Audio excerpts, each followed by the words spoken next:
Começa mais uma edição do JR 15 Minutos, o podcast da Record que aprofunda as notícias que mais mexem com a nossa vida. Chile, Uruguai e México se juntaram aos países que suspenderam a compra de frango do Brasil. O governo do Rio Grande do Sul montou barreiras sanitárias em estradas para conter a gripe aviária no estado.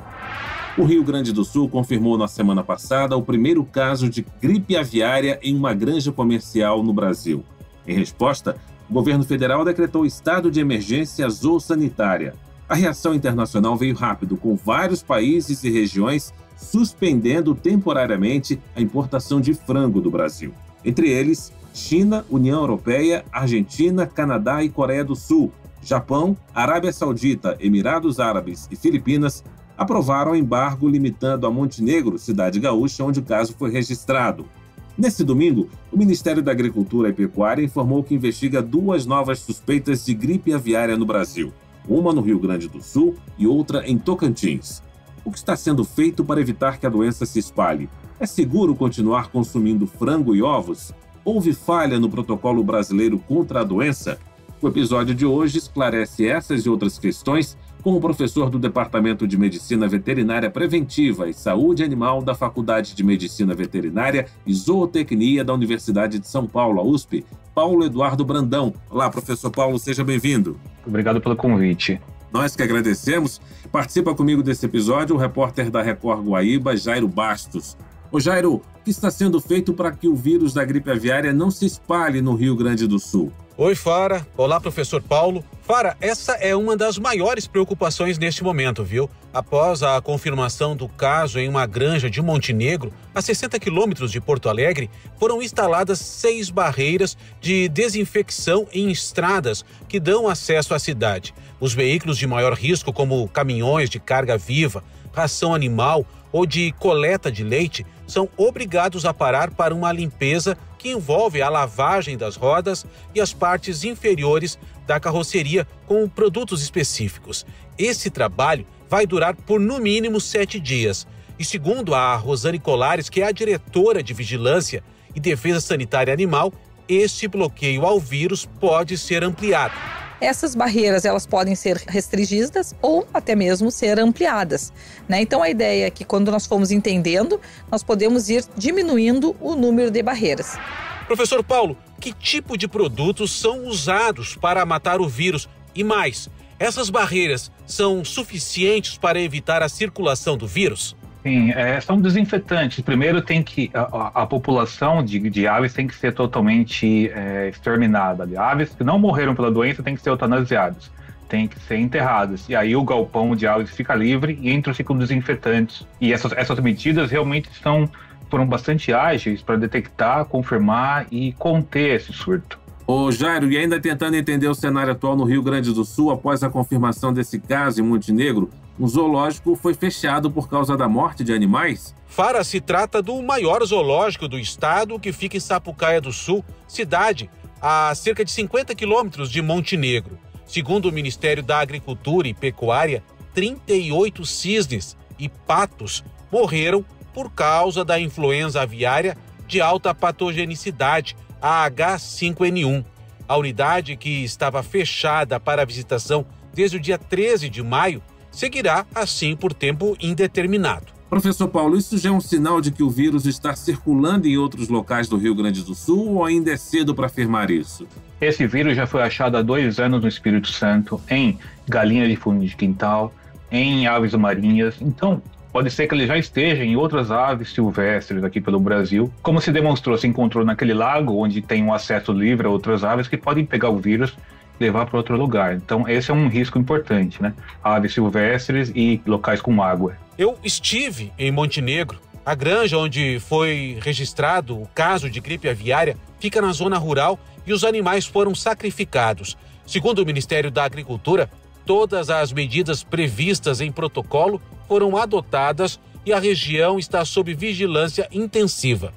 Professor, mas o que caracteriza essa variante da gripe aviária como de alta patogenicidade e por que isso acende um alerta global tão rápido? Alta patogenicidade é aquele vírus da gripe que não para só no pulmão. Ele vai infectar a ave inteira, vai dar no rim, no baço, no fígado. no cérebro, ele vai colonizar o organismo inteiro muito rápido e tem uma letalidade muito alta que se transmite muito bem. Isso é o que faz com que as barreiras sanitárias entrem em ação, né? Ninguém quer receber esse vírus no seu país, né? E isso pode acontecer por carcaças de aves, né? Já que as aves são as suscetíveis a essa variante, né? Agora, professor, vários países anunciaram a suspensão total ou a restrição parcial da importação de frango e seus derivados. Mas agora surgem outras 2 suspeitas, outra no Rio Grande do Sul e mais uma no Tocantins. Isso deve ampliar esse movimento? Além da crise sanitária, a gripe aviária acaba gerando uma crise econômica no setor? Absolutamente sim, porque aí entra uma reação em cadeia. Se não tem aves, se as aves morreram, foram eutanasiadas, não tem fluxo ou comércio de ração, vacina, outros medicamentos para as aves, não tem o trabalhador mais sendo necessário. Dali para frente, tem toda a consequência em frigorífico, dali para frente tem a consequência na distribuição, na venda ao atacado, na venda ao varejo. Então isso é um dominó econômico terrível, né, que pode gerar desemprego muito rapidamente, né? E professor, como se dá a transmissão desse vírus? A transmissão dele é a mesma transmissão da nossa conhecida Covid, ainda que o vírus seja completamente diferente, né? As aves vão eliminar por espirro, por tosse, as aves eliminam pelas fezes, isso vai fazer aerossóis, né? Vai fazer gotículas, e ali naquela super densidade de galinhas, de frango que a gente tem, o vírus se transmite pelo trato respiratório, né? Entra pelo trato respiratório pegando carona nesses aerossóis, né? E por que os países acabam suspendendo a importação brasileira de frango? Porque o vírus pode ficar congelado ali nas carcaças das aves, subprodutos das aves. Chegando nesses países, ele pode acabar se transmitindo de um modo indireto, alguém que trabalha ali leva para a granja e acaba infectando animais daquela granja. Veja, isso eu estou pensando no risco para as aves, mas isso não tem risco para as pessoas, tá? O problema é isso, o vírus pegar carona daqui do Brasil e parar lá no Chile, por exemplo, em galinhas congeladas, né? Isso é um problema para as aves lá, mas não é um problema para as pessoas. Isso é importante frisar, né, professor? Agora, de acordo com a Associação Brasileira de Proteína Animal, o brasileiro consome em média 45 quilos de frango por ano. É seguro, professor, então, seguir consumindo a carne, os ovos e outros derivados? Sim, sem restrição. Ovos, carne de frango, derivados, sem problemas contra a influenza aviária para consumo. Professor Paulo, o ministro da Agricultura, Carlos Fávero, afirmou que o protocolo brasileiro é eficiente e confiável e que outros países passaram a seguir esse modelo. O que é esse protocolo? E mais, ele falhou em algum ponto? Não, o protocolo para a avicultura industrial, comercial no Brasil é bastante eficiente, né? Ele funcionou pelo relato dos sintomas. As aves foram amostradas rapidamente, você pegou amostras ali do suave, foi para um laboratório em Campinas e foi confirmado. Muito rapidamente chegou da suspeita à confirmação, da confirmação à interdição, da interdição à eutanásia das aves e à desinfecção. Então funcionou bem, é um acordo internacional, nós cumprimos aqui o que a Organização Mundial de Saúde Animal preconiza para aves industriais, certo? Então, o protocolo não falhou, ele funcionou bem, né? O que fica um pouco ainda em aberto é como vai ser a ação sobre as aves silvestres, que sobretudo aquelas que entram em contato com lagos, com lagoas, né, onde pode estar o vírus, né? E a relação com as pequenas propriedades que não são industriais, né? Os fiscais sanitários do Ministério vão para esses locais tentar visitar, mas ainda é um fronte aberto para influenza, né? Por falar nisso, professor, já existe alguma pista? Já se sabe como é que o vírus chegou até essa granja comercial em Montenegro? É importante fazer esse mapeamento para evitar novos casos, conforme o senhor disse, né? A grande pergunta que tem que ser respondida agora é para evitar novos casos. De onde veio? Será que veio daquele zoológico que tinha patos e gansos que morreram, que ficavam numa cidade próxima? Ou será que veio de outro lugar? Isso é possível se responder, né? Buscando a impressão digital do vírus, a impressão genética ali, né? Dá para fazer. E eu acredito que é isso que esteja sendo feito agora, porque é isso que a gente precisa saber. Professor Paulo, e o que significa, na prática, decretar estado de emergência zoossanitária? Como isso muda o funcionamento da cadeia produtiva local e quais medidas são colocadas em campo a partir dessa decisão? A medida é aquela quarentena, né, de 28 dias ao qual o ministro se referiu, né? E aquela unidade de produção que é integrada numa outra grande agroindústria, né? Aquela pequena propriedade fica interditada e não pode mais produzir por um tempo, e isso se faz um cerco de 10 quilômetros, ali um raio de 10 quilômetros ao redor daquela propriedade com a mesma medida, né? Então é isso, é bloquear tudo que tem a ver naquela área com aquele raio de 10 quilômetros ali ao redor do foco, né? Professor Paulo, a gripe aviária é uma doença que normalmente afeta apenas aves, mas há casos documentados de infecção em humanos. Em que situações essa transmissão pode ocorrer? A influenza aviária se transmitindo de galinhas para pessoas só aconteceu em pessoas que tinham contato muito próximo com aves. Por exemplo, tratadores, granjeiros, veterinários, que estão em contato com uma grande quantidade ali de aves infectadas, né? Além disso, quem se infectou não passou para outras pessoas, ou seja, o vírus encontrou uma rua sem saída ali. Ele infectou a pessoa, mas parou por ali, né? Então, são só essas pessoas, não tem relato de transmissão por alimentação, é só quem trabalha ali mesmo que já teve esses raros casos de influenza aviária em humanos, né? Professor, o Brasil pode transformar essa crise em uma oportunidade para reforçar a credibilidade internacional do seu sistema sanitário? Se continuar com uma ação como essa que foi no Rio Grande do Sul, sim. Nós vamos demonstrar que conseguimos conter o vírus, a doença, né? Agora, temos que ver nos próximos dias o que vai acontecer em termos de novos casos. Se os 2 novos casos vão ser confirmados, se vão ser encontrados mais, né? Porque a nossa produção avícola aqui é muito grande e é bastante disseminada pelo país, né?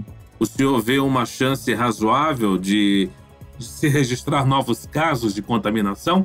Sim, eu não vejo motivo para não ter novos casos por enquanto, né? Eu acho provável que sim. Agora, casos como esse, professor, registrado aqui no Brasil, é comum ver em outros países, outros grandes produtores de frango, ou isso é um evento raro que pode deixar, assim, o mercado internacional, por exemplo, com o pé atrás em relação à produção no Brasil? Não, esse vírus já vem há décadas dando voltas aí pelo mundo e arrasando a produção avícola, né? O mais recente e mais evidente foi nos Estados Unidos, né? Onde milhões de aves morreram, tiveram que ser mortas. Isso ainda é ativo lá, ainda é um surto ativo, claro.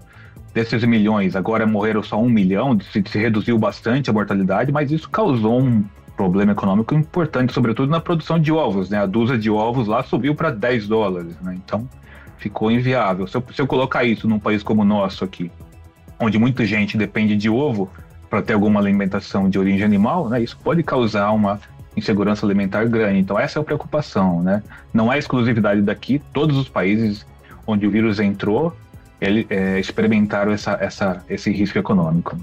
Caso as autoridades sanitárias sigam à risca, como a gente vem percebendo que isso tem acontecido, caso sigam à risca as providências cabíveis, professor, já pode-se fazer uma previsão de quando o mercado voltaria ao funcionamento normal ou ainda é cedo? Em relação às granjas industriais, tudo bem, está indo dentro do esperado. Se não houver mais surtos, como disse o ministro, em 28 dias poderia se liberar o fluxo de produtos de origem aviária, né? Mas a questão realmente que eu ainda fico me perguntando é sobre os animais silvestres e como eles podem disseminar o vírus, porque uma vez que o vírus entre num país, mesmo que ele não cause mais surtos em avicultura industrial, ele fica lá em algum lugar, ele não sai mais do país, ele fica escondido em aves silvestres ou de fundo de quintal, assim por diante. Então vai ser uma vigilância constante a partir de agora, né? Certo, termina agora a edição 1172 do podcast 15 Minutos. Eu agradeço a participação do professor do Departamento de Medicina Veterinária Preventiva e Saúde Animal da Faculdade de Medicina Veterinária e Zootecnia da Universidade de São Paulo, Paulo Eduardo Brandão. Professor, muito obrigado. Muito obrigado. Agradeço ainda a presença do repórter da Record no Rio Grande do Sul, Jairo Bastos. Valeu, Jairo. Eu que agradeço a participação, falar de um assunto tão importante que faz parte agora da realidade aqui do Rio Grande do Sul, mas também do país. Esse podcast contou com a produção de David Bezerra e das estagiárias Amanda Fusita, Isabela Santos e Yasmin Logrado. Sonoplastia de Diego Marcondes. Coordenação de conteúdo Deni Almeida. Direção editorial Tiago Contreira. Vice-presidente de jornalismo, Antônio Guerreiro. Você acompanha o JR 15 Minutos no portal r7.com, nas redes sociais do Jornal da Record e nas principais plataformas de streaming. Te aguardamos no próximo episódio. Até lá!